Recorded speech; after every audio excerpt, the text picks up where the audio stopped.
Ce vendredi 25 mars 2022, l'équipe de France s'est imposée face à la Côte d'Ivoire pour son premier match amical de l'année, 2-1, grâce à une réalisation d'Aurélien Tchouaméni dans le temps additionnel. Une victoire sur le gong, une victoire sur le gong. Pour son premier match de l'année, l'équipe de France a su être patiente pour disposer de la Côte d'Ivoire à Marseille, 2-1.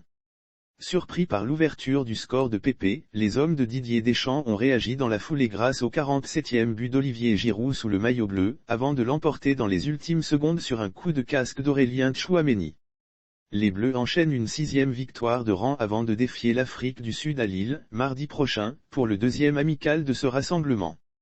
France a su être patiente pour disposer de la Côte d'Ivoire à Marseille, 2-1, dans un stade Vélodrome à guichet fermé. Les Bleus attaquent fort cette partie par l'intermédiaire de Théo Hernandez, très actif sur son côté gauche.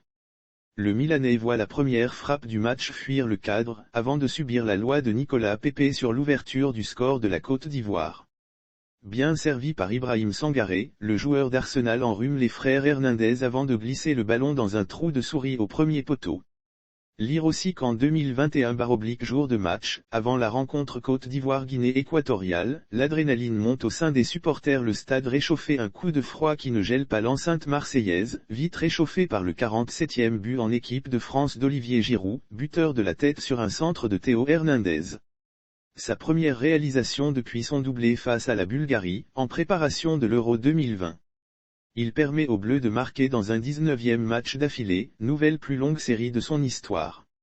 Pour sa première sélection, Christopher Nkunku se montre disponible et manque de quelques centimètres son baptême de feu, puisque sa tête passe au-dessus des cages de Sangaré. L'enceinte marseillaise, vite réchauffée par le 47e but en équipe de France d'Olivier Giroud, buteur de la tête sur un centre de Théo Hernandez, peu sollicité dans les 45 premières minutes. Hugo Elelori s'emploie dès le retour des vestiaires pour sortir les tentatives de Guilain Conan et Serge Aurieux. Portés par une belle ambiance, les Bleus manquent de peu le deuxième but. Les supporters ont également bien fêté la première sélection de William Saliba, entré à la place de Raphaël Varane à l'heure de jeu.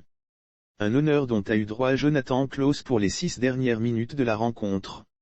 Match amical, la Côte d'Ivoire battue, 2-1, à l'usure par la France par ailleurs, 6e succès de rang et une 4e victoire sur les 9 derniers matchs où ils ont concédé l'ouverture du score. Il faudra confirmer dès mardi face à l'Afrique du Sud, mardi à Lille.